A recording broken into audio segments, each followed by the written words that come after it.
Hi, everyone. Welcome to the SVG Sports Tech On Demand. We are here to talk with VidOvation's Jim Jachetta. He is the co-founder and CTO. Jim, how are you holding up? Good. How you doing, Ken? Good to see you. Good to see you as always.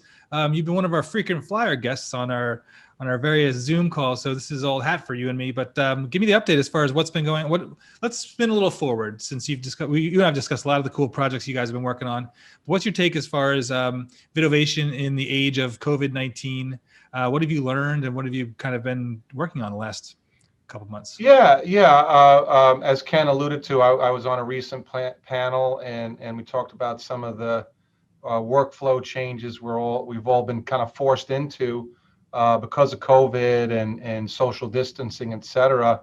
But a lot of these workflows are like, well, yeah, we can do it cheaper, faster, more efficiently, and the production quality, we're able to maintain it.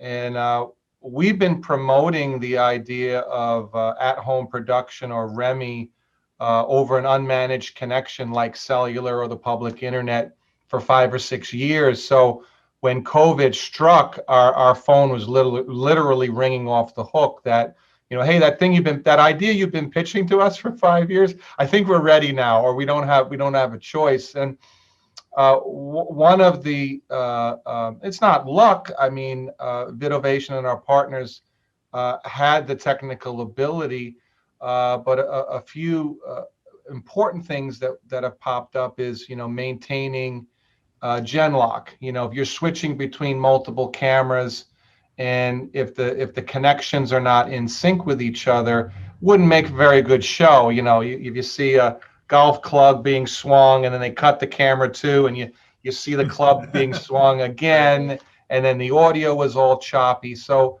magically our vendor and partner Avi West is able to keep everything in sync. And the PGA, Bassmasters, and other sports productions, Turner Sports, have taken advantage of this capability and been able to do shows. We are also seeing second and third tier type content that maybe normally wouldn't get coverage, or it wasn't in the budget. So the prime time, or the final round in the golf outing, or the finals, or some of the lesser games or tournaments during the week are making airtime using this more cost-effective or lower cost type solutions. That's great. So do you think in general, do you see your technologies, open and from Avi West, opening up even more sports production then, and more live event production? Do you think we're just going to keep this whole pie is just going to continue to expand and grow? I think so. I don't expect the main video production of, say, something like the Super Bowl would go through bonded cellular, or public internet, or maybe public internet, or maybe cellular and internet is a backup to the primary feed. But content in and around the event, cellular has been used quite effectively for that. Catching color around an event, or warm up leading to event, or preseason. We like to say that we helped create a new category of live reality TV. And we work with Big Fish and other live reality production companies, bringing shows like Live PD, Rescue Live, and others. And these production companies were smart enough that, what is a live TV show or a live reality show a lot like? It's like a sports production, and there's usually either one of our customers, we set them up with new technology, so they use a TriCaster and a 3-play for replay. Other customers with a little bit more of a budget have used EVS. We all know EVS in the sports world for replay. So live reality TV, it's pretty much like you dump everything into your EVS or your replay, and it's all a playback. So this way you can pick your shots, pick your clips. And I learned a new term. There's live, and then there's live. Right. So live is the playback from EVS or replay.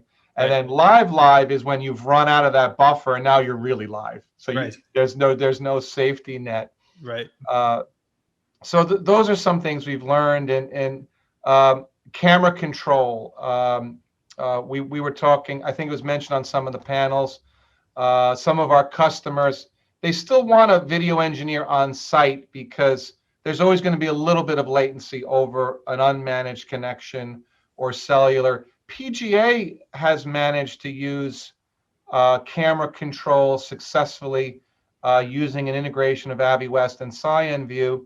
And I asked the operators, how do you deal with the latency? There's 50 milliseconds, 100 milliseconds. It's like we just do subtle. We set the cameras up in the beginning, and we make subtle adjustments. Obviously, if a camera suddenly is tracking a ball and it goes through the sun, the camera is going to get blown out. I mean, even an operator locally is going to be challenged to catch that, or would have to anticipate the shot being blown out. But things like that, knowing the limitations of the technology, so you can work with it successfully with your workflow I think is important. Sure. So go back to the genlock, because when I think back to the early days of the bonded cellular, it was all about news gathering, and the message was pretty clear, which was this is really good when quality is not necessarily the most important thing, and you want to have a feel live and live, if you will. So what do you think genlock means as far as really opening up the universe to multi-camera shows and Yeah. I mean, traditionally, take like the PGA, for example, there would be fixed cameras in towers, and you would either run a fiber or a SDI coax to the camera. Program would come out of the camera, and you would feed it tri-level sync or black to genlock the camera. We don't have that ability to run a cable, defeat the purpose of bonded cellular if you had to run a cable on the ground. Another big differentiator we should mention, I mean, there's other tech out there where you have to tether all your cameras to a single box, like 8 cameras. We've done very complicated workflows with 60 some odd cameras. So virtually an unlimited number of cameras, keeping them all in genlock in lip sync, but then importantly untethered. So if you have to have a coax the last couple of 100 feet, kind of defeats the purpose or the benefit of being portable on a cellular. And AviWest took a page from the microwave world, microwave wireless links, where you put the cellular encoder transmitter between the battery and the camera. Some productions, though, are not using that style of camera. They might be using smaller SLRs or more of a portable camera. And then they can, of course, wear the backpack. So that flexibility in workflow, like PGA really liked it, where each camera operator had a cohesive rig. They had some microphone, lavalier mic receivers on the rig. The AviWest is mounted on the unit, the battery. It comes out of the case, boom, they can shoot. So they like those conveniences. Those being completely untethered is important. Sure. So what's next then? So in the cellular world, it's kind of a broken record. 5G. We're working with well, now we have 3 cellular carriers now that T-Mobile and Sprint have merged. Right. So we're working with AT&T, Verizon, and T-Mobile. Right now, 5G is sub 6 gigahertz, and it's not what the cellular industry calls standalone 5G. That'll be the full deployment when it comes out, and that hasn't happened yet. Right now, it might be a 5G radio connecting to your phone or your bonded cellular rig, but it's still a 4G LTE back end. So everything hasn't been upgraded yet. So, and we use the uplink, not the downlink. So I think in a lot of markets, you might have this pseudo 5G downlink. If we have return video, that will help us. But our primary thing is the uplink, and that's still 4G LTE. Where I think things will really pop for us in broadcast production and in sports is millimeter wave 5G, the higher frequency We've done some early testing with some of the carriers on that, and the latencies is down to like 20, 25 milliseconds. So theoretically, the cellular tech, fundamentally, if you want to have for a video over IP transmission to be stable, you want to have buffering 3 to 5 times the round trip latency. So if the round trip latency is 20 milliseconds, theoretically we could get the transmission latency to about 100. Right. That would be great. Right now, we're looking at half a second, 800 milliseconds is kind of the edge of the envelope right now. So 5G, particularly the millimeter wave, will really benefit, but I think we're years away from that. Then 4K, everyone's talking about 4K. So we have some new 4K solutions coming out, both in the bonded and in the wireless microwave, camera mount microwave, shorter range stuff, to go 2 miles on a more traditional microwave link. So we have some of that coming out. And I think one area that we do a lot of work in, Ken, that we don't really talk about a lot, I would say it's at least 40 or 50% of our business. We do a lot with enterprise IPTV and digital signage, and we're starting to do some sports facilities. So what is VidOvation's? IPTV the term is pretty broad. Hulu, Netflix, YouTube is a form of IPTV. This is not OTT. This is distributing video on the network, and what it's replacing is the old school approach of distributing internal feeds, external feeds over RF coax. Right.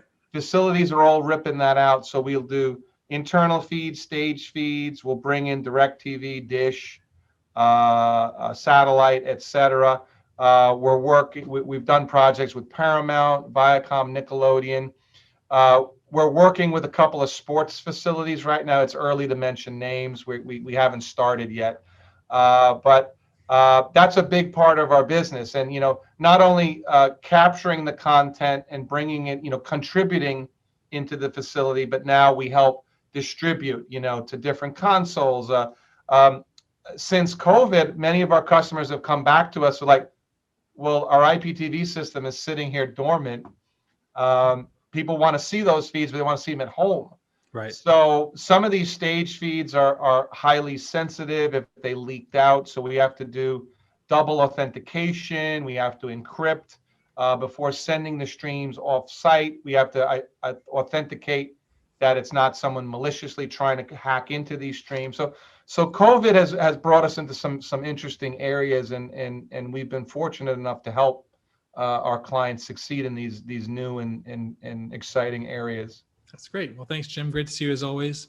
I'm sure I'll see you in the coming months and at the latest NAB. Let's call it then, October. Yes. Thank you, Ken. Thanks so much. Great to see you. Have a great day.